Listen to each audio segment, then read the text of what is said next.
Hello दोस्तों, welcome to my channel. आज हम इस वीडियो में क्लास 10th फिजिक्स का चैप्टर 4 विद्युत धारा को कवर करने वाले हैं। तो चलिए वीडियो को शुरू करते हैं और सबसे पहले जानते हैं कि विद्युत धारा किसे कहते हैं।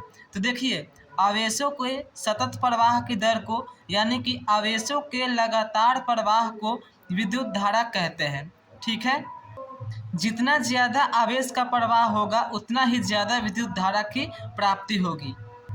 अब अधिक आवेश का प्रवाह होना और कम आवेश का प्रवाह होना यह इलेक्ट्रॉन की संख्या पर निर्भर करता है, क्योंकि मैं आपको बतला दूं कि जो इलेक्ट्रॉन है वह आवेश की मूल इकाई है।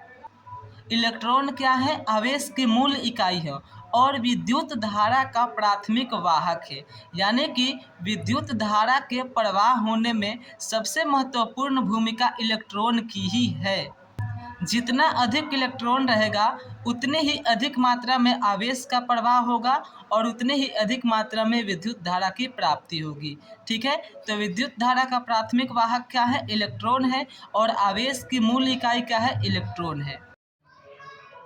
चलिए अब हम आवेश का संरक्षण के बारे में जानते हैं।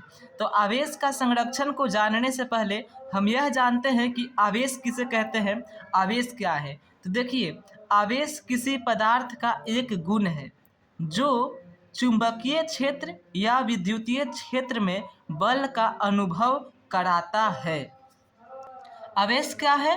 तो यह किसी पदार्थ का एक गुण है जो चुंबकीय क्षेत्र या विद्युतीय क्षेत्र में बल का अनुभव कराता है। यानी कहने का मतलब है कि यहाँ यदि कोई चुंबकीय क्षेत्र या विद्युतीय क्षेत्र है, मान लीजिए यहाँ पर एक चुंबकीय क्षेत्र है, ठीक है, इतना दूर में किसी चुंबक का अपना चुंबकीय क्षेत्र है और यहाँ पर एक आवेश रहित यानी बिना आवेश वाला एक कण है और यहाँ पर एक आवेश वाला कण है। ये बिना यानी विदाउट चार्ज, ये बिना आवेश वाला है और ये आवेश वाला चार्ज है। जब ये दोनों यहाँ आएंगे, इस चुंबकीय क्षेत्र के समीप आएंगे, तो बिना आवेश वाले कण को कोई भी प्रभाव नहीं पड़ेगा, इस पर कोई इफेक्ट नहीं पड़ेगा इस चुंबकीय क्षेत्र का। लेकिन जिसमें आवेश है, जिसमें चार्ज है, यह इस चुंबकीय क्षेत्र के समीप आएगा।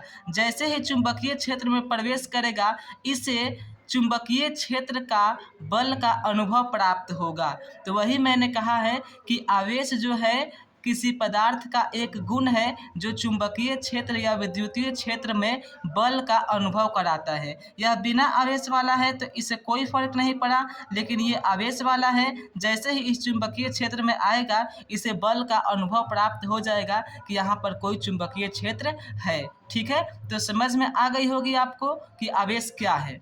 अब चलिए जानते हैं कि आवेश का संरक्षण किसे कहते हैं। यह बहुत ही महत्वपूर्ण है। देखिए, आवेश को न तो उत्पन्न कर सकते हैं और न ही इसे नष्ट कर सकते हैं।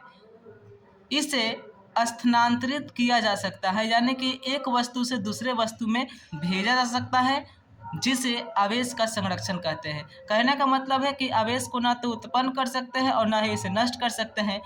इसे केवल एक रूप से दूसरे रूप में स्थानांतरित कर सकते हैं, जिसे आवेश का संरक्षण कहते हैं। ठीक है, यदि एग्जाम में आए तो आप इस तरह से लिख दीजिएगा। ठीक है, चलिए अब कुछ महत्वपूर्ण टॉपिक्स को जानते हैं।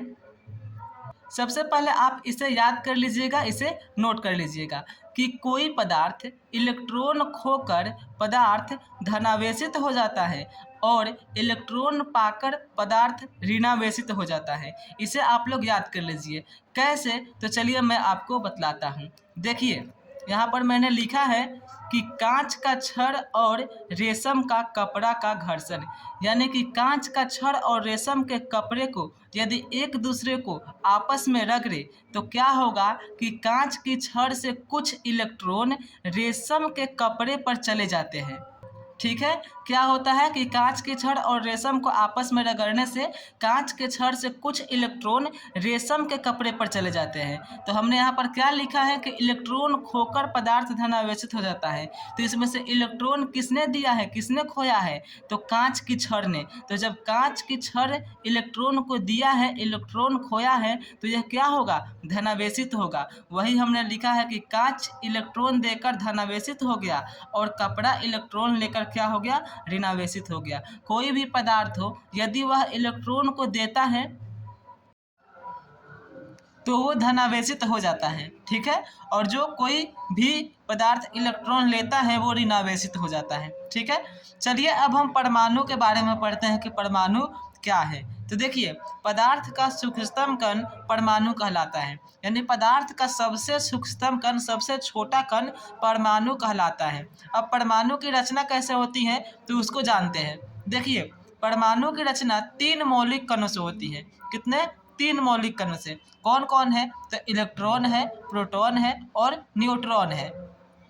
देखिए, ये जो इलेक्ट्रॉन और प्रोटॉन है, इन दोनों की संख्या आपस में बराबर होती है और ये जो न्यूट्रॉन है यह उदासीन रहता है।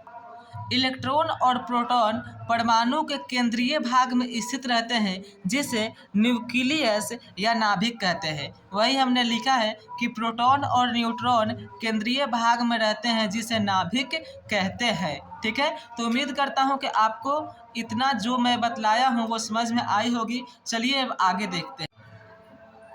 देखिए, हमने यहाँ पर लिखा है कि परमाणु में इलेक्ट्रॉन की संख्या और प्रोटॉन की संख्या बराबर होती है, जो मैंने पीछे बतलाई है, ठीक है। यहाँ पर लिखा है मैंने इलेक्ट्रॉन बराबर प्रोटॉन। देखिए, इलेक्ट्रॉन पर जितना ऋण आवेश रहेगा, प्रोटॉन पर उतना ही धन आवेश रहेगा, ठीक है। चलिए एक उदाहरण के द्वारा समझते हैं। जैसे सोडियम है, इसका परमाणु द्रव्यमान है 23 और परमाणु संख्या है 11। इसमें नंबर ऑफ इलेक्ट्रॉन कितना होगा? तो नंबर ऑफ इलेक्ट्रॉन है 11, ठीक है। 11 पर ऋणावेश है, यानी माइनस है। नंबर ऑफ प्रोटॉन कितना होगा? तो प्रोटॉन होगा, जितना ऋणावेश होगा उतना ही प्रोटॉन। तो 11 पर माइनस चार्ज है तो इस पर 11 पर प्लस चार्ज हो जाएगा, ठीक है। दोनों आपस में बराबर होते हैं। अब देखिए, नंबर ऑफ न्यूट्रॉन पूछे तो न्यूट्रॉन की संख्या कैसे ज्ञात करेंगे? तो ये जो परमाणु द्रव्यमान है ना, इसको परमाणु संख्या से घटा देंगे तो 23 माइनस 11 कितना हो जाएगा? न्यूट्रॉन की संख्या 12, ठीक है। तो उम्मीद करता हूँ कि यह आपको समझ में आ गई होगी। अब देखिए, परमाणु उदासीन होता है क्यों? आप इसे कमेंट बॉक्स में कमेंट करिए, ठीक है। यदि वीडियो अच्छा लगा हो तो चैनल को सब्सक्राइब एंड वीडियो को लाइक, कमेंट, शेयर जरूर करिएगा। तो मिलते हैं नेक्स्ट वीडियो में। एक एक करके हम विद्युत धारा के पूरे चैप्टर को टॉपिक वाइज कवर कर लेंगे, ठीक है।